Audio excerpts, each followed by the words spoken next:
It was a Wednesday evening, seemingly like any other. The aroma of dinner filled the air, a familiar comfort in our daily routine. I glanced at my wife's phone, an action I rarely took, and my world stopped. A message flashed across the screen, words that confirmed my deepest fears. My wife, my partner, my confidant, was involved with someone else. The world tilted on its axis. The air, once comforting, now felt suffocating. My stomach churned with a potent mix of betrayal, anger, and a profound sense of loss. The life we had built together, the memories we shared, all seemed to crumble under the weight of that single message. The initial shock gave way to a frantic need for answers. My voice trembled as I confronted her, each word a struggle against the rising tide of emotion.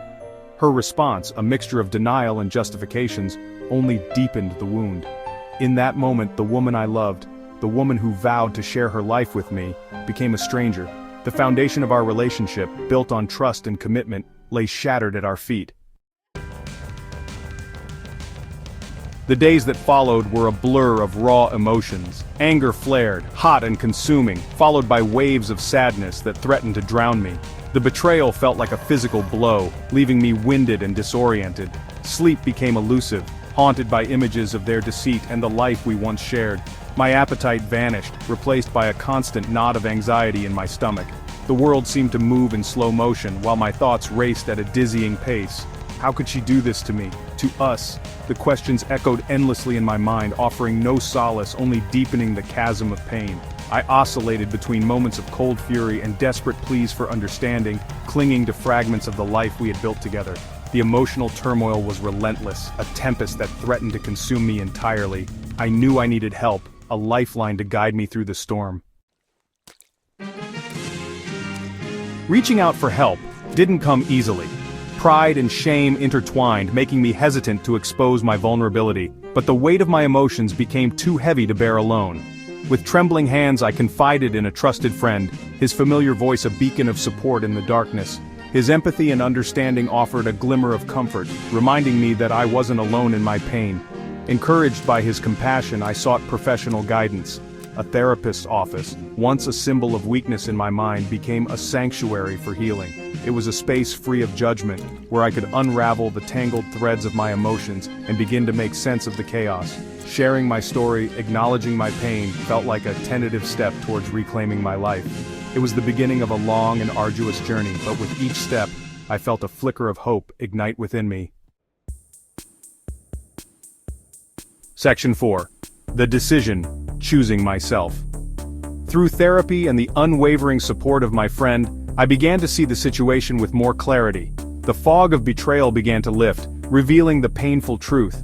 Our marriage had been eroding for some time. Her infidelity, while devastating, was a symptom of deeper cracks in our foundation. I realized that I had been sacrificing my own happiness, compromising my values, in a futile attempt to hold on to a relationship that was no longer serving either of us. The decision to leave wasn't easy. It was a heart-wrenching acknowledgement that the life I had envisioned, the future we had planned, was gone. But it was also an act of self-preservation, a commitment to choosing myself and my own well-being. It was time to stop clinging to the wreckage of the past and start building a new future, one where my happiness was no longer contingent on someone else's actions. Section 5. Practical preparations. Untangling a life together. The decision to leave was just the first step. Untangling our lives, once so intertwined, felt like an insurmountable task. Years of shared experiences, belongings, and finances had to be meticulously unraveled. I found solace in the practicalities, the tangible steps I could take to regain control. I opened a separate bank account, contacted a lawyer, and began the daunting process of dividing our assets. Each action, while emotionally draining, felt like a small victory, a step towards reclaiming my independence. I sorted through our belongings, packing boxes filled with memories, both good and bad.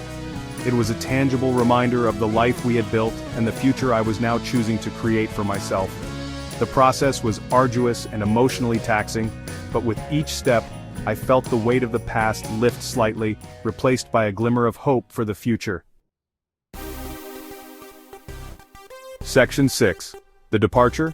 Stepping into the unknown. The day I left was etched in my memory, a blur of emotions and final goodbyes. The air crackled with unspoken words, the weight of our history hanging heavy in the silence.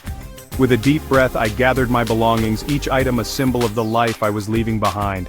As I walked out the door, a wave of sadness washed over me, a poignant reminder of the dreams we had shared and the future we would not have. Stepping into the unknown was terrifying and exhilarating all at once. The world stretched before me, full of uncertainty but also brimming with possibility. For the first time in a long time, I felt a flicker of hope, a sense of liberation that came from choosing myself and my own happiness. It was the first day of the rest of my life, and despite the fear that lingered, I knew deep down that I had made the right decision.